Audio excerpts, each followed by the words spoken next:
What are you doing? Oh, hey, nothing much, man. I've just been thinking. Things have been pretty rough, and I don't know if you heard, but Netflix is going under. Of course, it's not that big of a deal, but I've kind of been reflecting on my life and how shitty it's been. Wow, I really don't care. Anyway, have you heard of a new show that came out on Netflix? No? Is it any good? Fuck if I know. But it might be worth giving it a shot. Okay. Thanks. Well, I sure hope it'll make my day. I must say that even in today's current climate of streaming services going to crap, Make My Day is a great surprise from Netflix that I actually enjoyed quite a bit.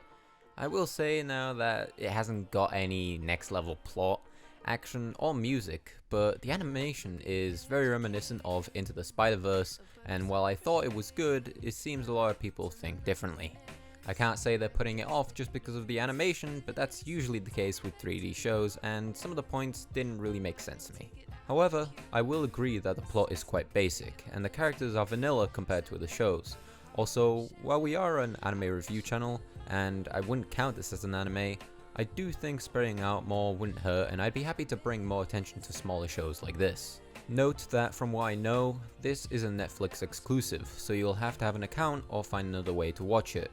But without further ado, I'll give a small description of the story and give the ratings. In this world, humans have made it to space. They've been able to go to other planets. How many? That's unknown.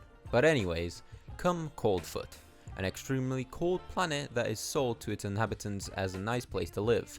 Now you might think, how does anyone want to live there? Well, this planet has a new energy source. Blue cubes called SIG that are able to power generators for a while, and criminals are sent to Coldfoot to mine it as labor. Unfortunately, but not surprisingly, it's still a horrible place to live, and much of Coldfoot's non-criminal population are poor. Despite that, they manage to live there by using their own SIG to power generators, and they go outside wearing masks as it's too cold to breathe outside. Our protagonist, Jim, is an artist who works as a prison guard to make money for himself and his grandpa. He also knows a family that lives next to him, a girl called Marnie and her mother and younger siblings. She's pregnant with a child that was implanted in her so that she could give it away for some money and make a better life for her family. Anyways, Jim works as a prison guard and he's a newbie, and so everyone makes sure to remind him. Despite that, he tries his best, but things start to go wrong very quickly. During an emergency, he has to suit up and go into a deep cave, and it turns out that humans aren't the only inhabitants of Coldfoot. Weird alien larvae start popping up and eating guards and prisoners, and because their guns don't work, they can't be killed. Jim finds himself in a horrible situation where he has to make it out of the cave and save his family. That's a very basic overview of the beginning. I won't talk about it further as I don't want to spoil it, so I'll give my ratings. The story, while basic, I thought was okay. Like I said, it isn't anything special, but it has all the ingredients of a good story. It progresses quite slowly and there's 8 episodes.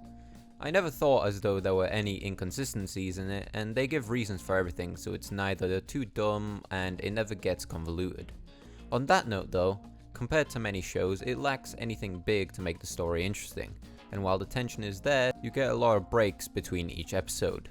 I'll give it a 7 out of 10. Character-wise, I didn't mind it. Most of the characters don't have any interesting character traits, and some are annoying, at least to me. But they all have a good chemistry in some kind of way, and there's some tense moments between the more unhinged people, so that's a bonus. I'll give them a 7 out of 10. Action-wise, I really like the show.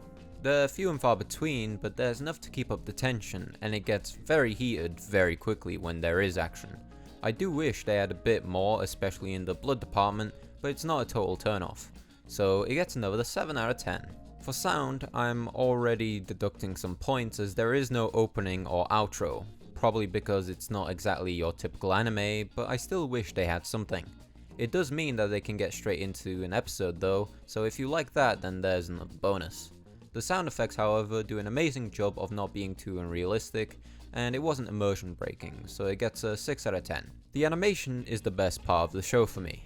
I know a lot of people don't like 3D in anime, but I have a very different view, and if it's done well, like in this show, then I can very much appreciate it. It might be a bit difficult to get used to in the first episode, but it didn't take long for me and I enjoyed it. It gets an 8 out of 10. Overall, we get a rating of 35 out of 50. While this rating is low compared to other shows I've reviewed, I actually really enjoyed it, and it's a good vanilla anime with no convoluting plot points to mess it up for me. If you enjoyed the review, please be sure to give us a like and subscribe. If you want us to review a specific show or anime, then pop us a comment below and we'll have a look. Also, we have a podcast that is releasing every Wednesday, so if you like anime podcasts, then be sure to have a look. Have a good day, and I'll see you in the next review.